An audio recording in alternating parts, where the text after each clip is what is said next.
Forests have always been places of beauty, but they have also always been places of fear. Step far enough beneath the canopy and the world changes. The light fades, the air grows cooler, every tree begins to look the same, every path slowly disappears, and suddenly the forest feels alive in a way that's difficult to explain. A snapped twig somewhere behind you, leaves shifting when the wind hasn't moved. The strange feeling that something is watching. For thousands of years, people across Eastern Europe believed that something was watching. Not an animal, not a ghost, but a powerful spirit that ruled the wilderness itself. A being who could grow taller than the treetops, or shrink smaller than a blade of grass. A creature who could speak in the voices of your friends and lure you deeper into the woods. A guardian of animals, a protector of forests, and sometimes a killer. The Slavic people called him the Leshy, the lord of the forest, feared, respected, and whispered about for centuries. Because if you entered the woods without respect, you might never find your way out again.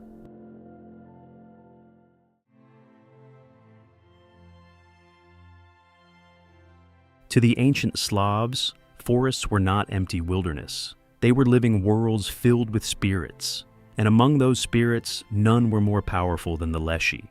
The Leshy was believed to be the master and guardian of the forest, a supernatural being who controlled everything that lived beneath the trees, animals, plants, storms, and sometimes the fate of anyone foolish enough to wander into his domain.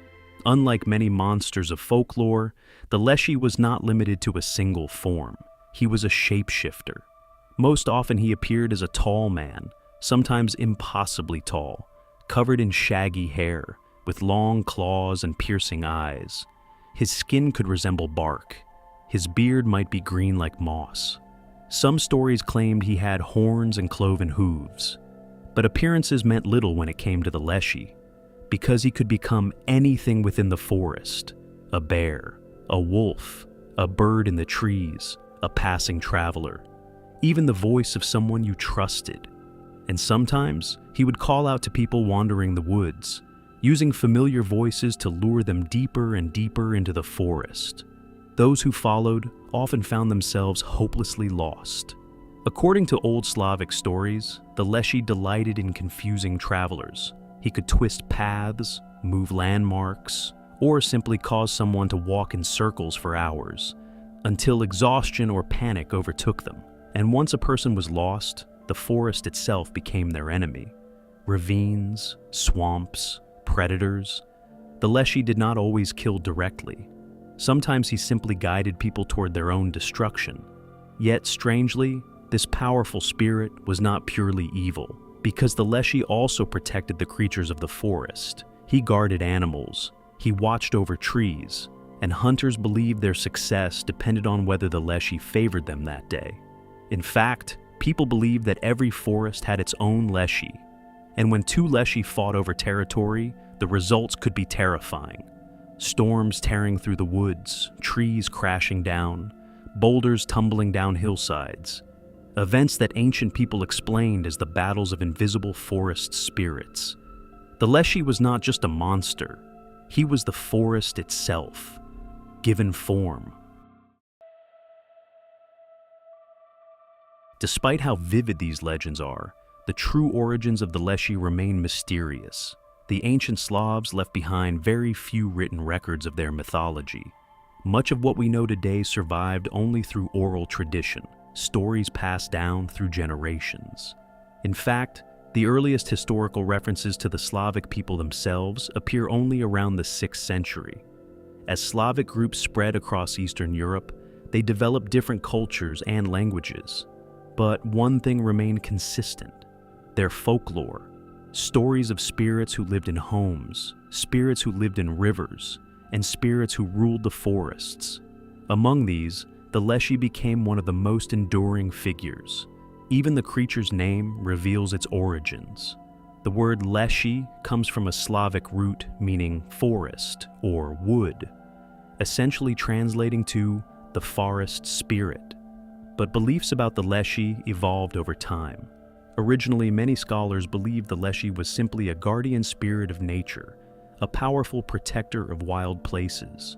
However, when Christianity spread through Slavic lands, older pagan beliefs began blending with new religious ideas, and the Leshy began to change.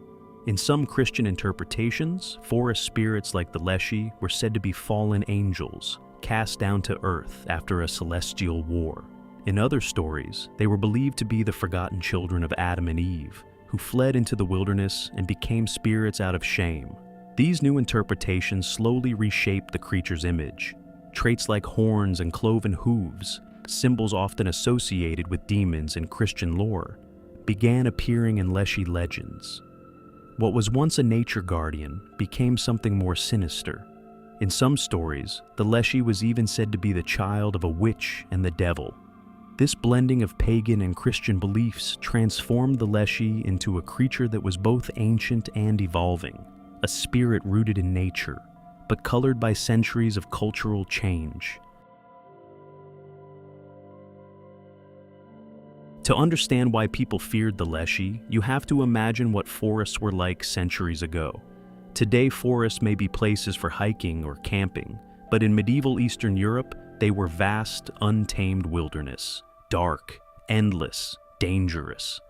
Getting lost in the woods could easily mean death. Wild animals roamed freely. Weather could turn violent in minutes, and without modern tools, finding your way back home was nearly impossible. The Leshy became the explanation for these terrifying realities. In one 19th century text, the creature is described as constantly deluding travelers and making them lose their way. If someone vanished in the woods, the Leshy had taken them. If hunters returned empty-handed, the Leshy had hidden the animals. If storms tore through the forest, rival Leshy were battling for territory. But the spirit was not always cruel. People believed it was possible to earn the Leshy's favor. Hunters and woodcutters often left offerings in the forest.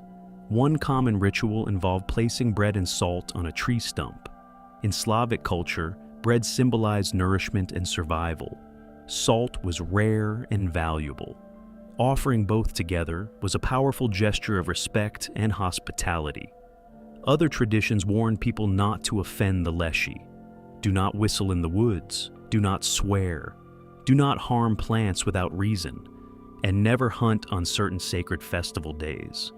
Breaking these rules risked angering the forest spirit.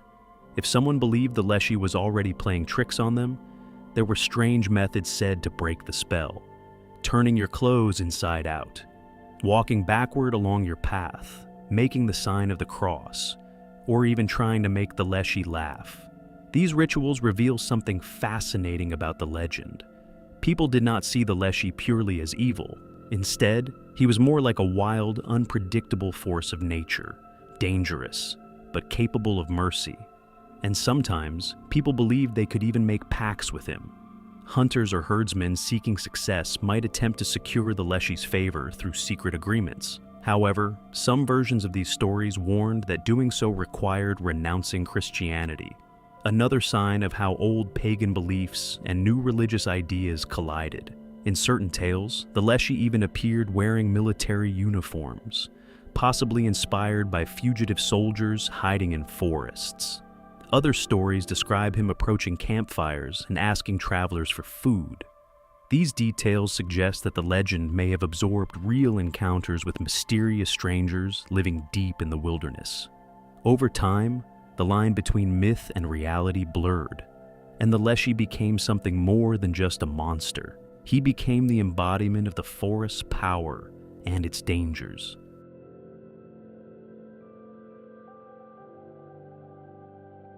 By the 19th century, belief in supernatural creatures across Europe began to decline. Science was advancing, cities were growing, education spread, and many people began viewing old folklore as superstition. But the stories of the Leshy did not disappear. In fact, an 1850s Russian study recorded that many peasants still claim to have encountered the forest spirit personally. Even today, the legend survives. The Leshy appears in novels, video games, films, and modern folklore discussions. But perhaps more importantly, the idea behind the Leshy still resonates, because the creature represents something deeper than a monster story. The The Leshy embodies a truth that ancient people understood well. Nature is powerful, nature is unpredictable, and nature deserves respect.